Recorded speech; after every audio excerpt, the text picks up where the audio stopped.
This is called the consequences of your actions. But it does speak to why property rights should be a focus and how it impacts not just the business. If you steal from somebody or some place, it's not just that. It's a whole sort of economy, neighborhood, cities that you are impacting. If you have these terrible policies that have plagued and destroyed a lot of these leftist cities, Nike has abandoned the Portland store reopening. Nike has reportedly decided not to reopen its factory store in Portland, Oregon, which closed temporarily last fall due to theft and safety issues. Neighborhoods business group, the Seoul District Business Association, said that Nike had confirmed its decision on a phone call with the group's leaders. And the SBDA said the decision's a major economic blow. It is. This news has landed like a lead balloon in our district, says the John Washington, and this is a director. He said, we have been all holding our breath since last November when the store quietly shuttered its door. It wasn't quietly, due to internal and external theft and safety issues. But like so many of us riding out the fallout of the pandemic and the protests, we held out hope that Nike city officials and community leaders would recalibrate and realign order, but it looks like it's game over. When reached out for a comment, Nike told Fox News Digital they care deeply about Portland's Northeast community, and its store had provided the community with access and connection to the brand for almost 40 years while serving as a catalyst for change. Volunteerism ain't got nothing to do with nothing. You ain't there anymore. Nike's commitment to supporting and uplifting Portland's North and Northeast community is unwavering. We are reimagining Nike's retail space, permanently closing our current location, which is at that off of MLK, and considering future locations. Yeah, they're considering it. It's not going to happen. And they do talk about, if I'm not mistaken, let me see where I can find this. I think they talked about, yeah, here it is, right here. It says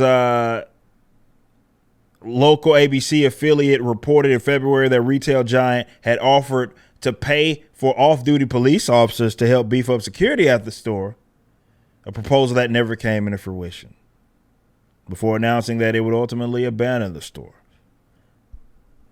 So what we have here is that they were being stolen from. You know, these definitely coastal cities, and definitely in the West Coast, they have these insane.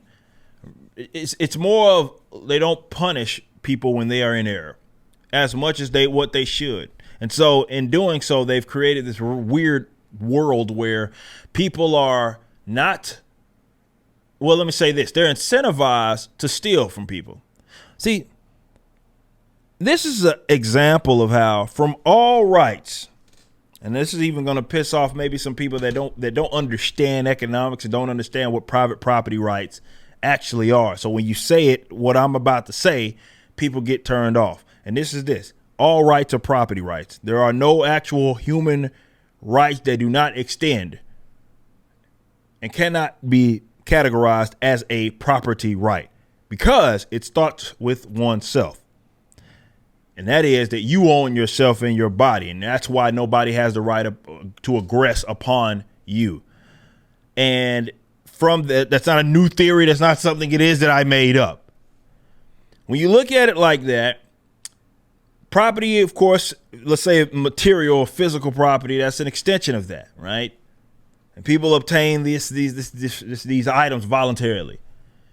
And now you have rules that are in play that say either you can't react in a certain way or that you're going to not punish people that are actually in error violating people's private property rights. And the leftists will always say, well, once you start going that route, getting physical with folks that choose to steal with you, they're saying things like, well, people's lives are more valuable than that. It's just this. Insurance is just insurance. I said all that crazy stuff.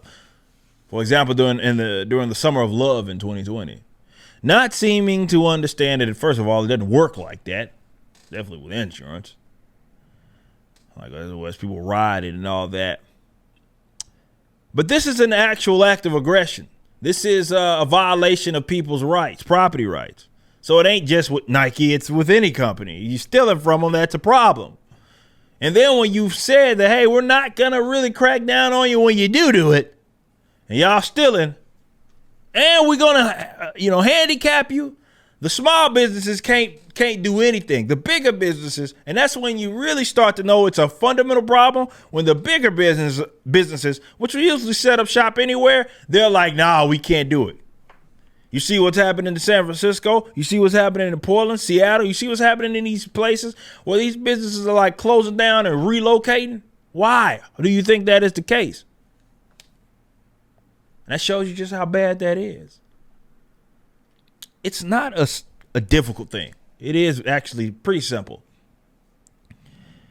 My proposal has been consistent. Look, you value to me, I don't care what it is, theft, whatever it is. Those sorts of you violating people's rights like that.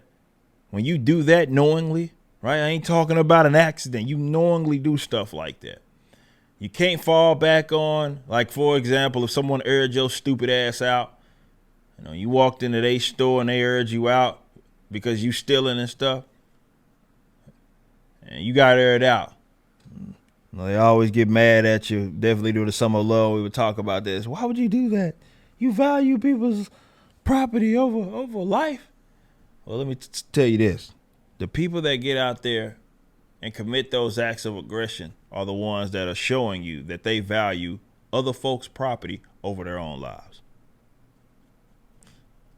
I'm not going around telling people to air folks out.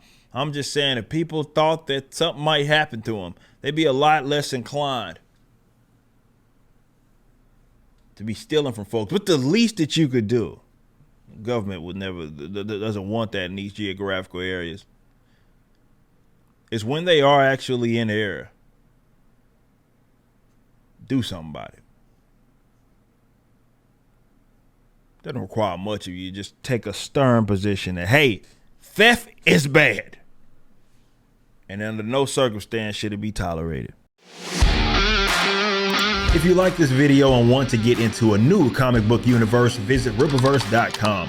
Our first campaign for ISOM 1 hit $3.7 million, and the pre-order campaign for ISOM 2 is currently live. So go check it out and watch the official launch trailer, which is the first animation of Rippaverse Studios.